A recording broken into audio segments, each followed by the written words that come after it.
एक बार हम लोग बुलंद स्वर में सदगुरु महाराज की जय ध्वनि करें। बोलिए प्रेम से श्री सदगुरु महाराज की जय। संत सरल चित जगत हित, जानि स्वभाव स्नेह, वाल विनय सुनि करि कृपा, राम चरण रति देव।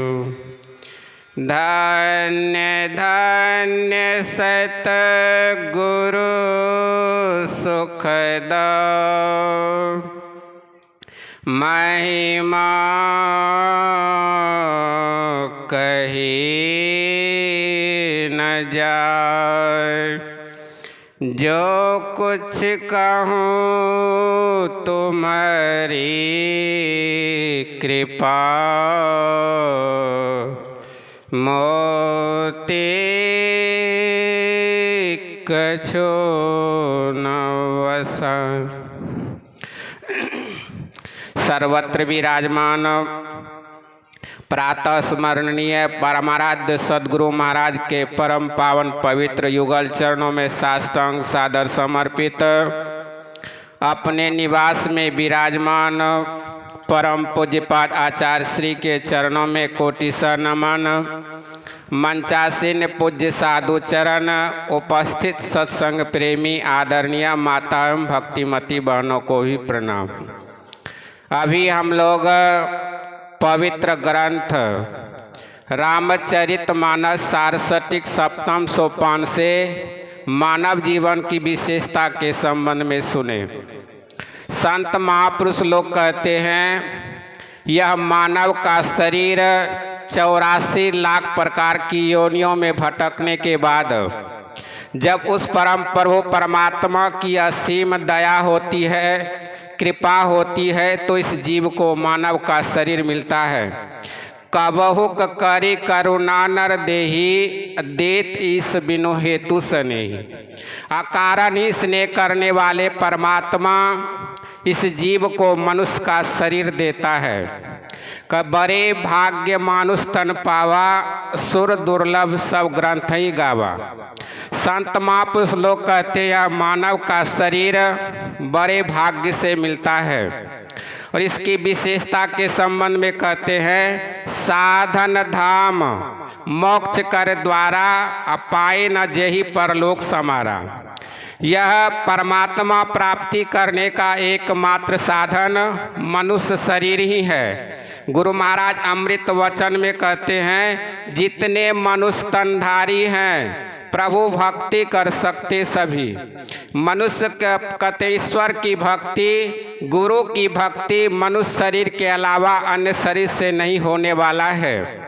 यह कहते परमात्मा की भक्ति करने का एकमात्र साधन मनुष्य शरीर ही है।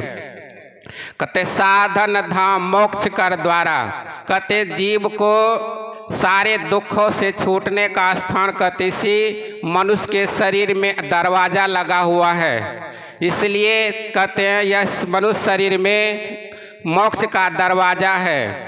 और आप लोग जानते, गुरु महाराज एक ही वाणी को अपने जीवन में उतारे, दे धरे के यही फल भाई, भजिए राम सब काम बिहाई। गुरु महाराज अपने जीवन में एक ही वाणी को उतारे और परम संत बाबा देवी साहब से दीक्षा लेकर भागलपुर के कुप्पा घाट में 18 महीना तक कठिन साधना करके अपने मानव जीवन को सार्थक सफल किए। एक बार की बात है, विश्व विजेता सिकंदर का पुत्र था गोपी चंद्र। गोपी चंद्र 5 वर्ष की अवस्था में थे। उनके पिता गोप कहते उनके पिता इस संसार से छोड़ करके चले गए थे।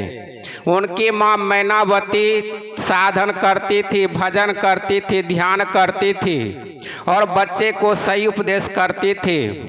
एक बार की बात है, गोपी चंद्र खुले बदन स्नान करके जा रहा था। उनके खुले बदन को उनकी माँ देख करके फूट फूट कर रोने लगती है। कहती है उनके गोपी चंद्र जब माँ को फूट फूट कर रो कर देखती है तो कहते, माँ तुम क्यों रोती हो, बतलाने की कृपा करो। कल के जाओ बेटा तुम कपड़ा पहनो। कल के नहीं माँ, जब तक रोने का कारण नहीं बतलाएगी मैं कपड़ा नहीं पहनूंगा। तो कहते हैं कि शास्त्र में आया है, बड़े घर की माँ बहन ना बिना कारण हंसती है ना रोती है, इसलिए बतलाने की कृपा करो, तुम क्यों रोती है। तो गोपी चंद्र की माँ कहती, बेटे सुनना चाहती हो। कल के हाँ माँ, यही सुनने के लिए मैं आपके पास खड़ा हूँ। कहा, बेटे तुम्हारे पिता भी तुमसे बहुत अधिक सुंदर थे, लेकिन इस संसार में नहीं है। क्या पता तुम्हारा यह सुंदर सौलाना शरीर कब काल के गाल में चला जाएगा, पता नहीं है। इसलिए बेटे तुम अपने पिता के धर्म ध्वजा को फहराना चाहते हो, माँ के दूध की इज्जत का लाज रखना चाहते हो, जाओ बेटा जोगी बन जाओ। गोपी चंद्र उसी समय घर द्वार को छोड़कर जलंधर नाथ जी महाराज से दीक्षा लिए, साधना करके अपने मानव जीवन को सार्थक सफल किए। आप लोग जानते होंगे माता मदालसा के संबंध में। माता मदालसा को 4 पुत्र था। इतना ज्ञान भरती है, इतना ज्ञान भरती है, कति शुद्धो असि, बुद्धो असि, निरंजनो असि, संसार माया परिवर्जितो असि। तुम शुद्ध हो, बुद्ध हो, निरंजन हो। तुम्हारा जन्म इस शरीर से संसार को त्यागने के लिए हुआ है, परमात्मा की भक्ति करने के लिए हुआ है। इसलिए परमात्मा की भक्ति करके, गुरु की भक्ति करके अपने मानव जीवन को सार्थक सफल करें। इसलिए गुरु महाराज डंके की चोट देकर कहते हैं, संत मता बिनु गति नहीं, सुनो सकल दे कान, जो चाह उद्धार को बनो संतान। कहते जो उद्धार चाहते हैं, कल्याण चाहते हैं, सारे दुखों से छूटना चाहते हैं, संत का संतान बनिए, उनसे युक्ति जानकर साधन भजन कीजिए, तो आपका मानव जीवन सार्थक सफल होगा। बोलिए प्रेम से श्री सद्गुरु महाराज की जय। महर्षि साई स्वामी जी महाराज की वाणी है, मन भजन करो भगवान, भरोसा क्या कल का। बचपन गई जवानी बीती, बूढ़ेपन की क्या प्रतीति। यह तो बुलबुला जल का, भरोसा क्या कल का। यह नश्वरता के बोध कराते हुए हम श्रवण कर रहे थे स्वामी पंकज बाबा से। आइए अब माइक व्यवस्थित करें।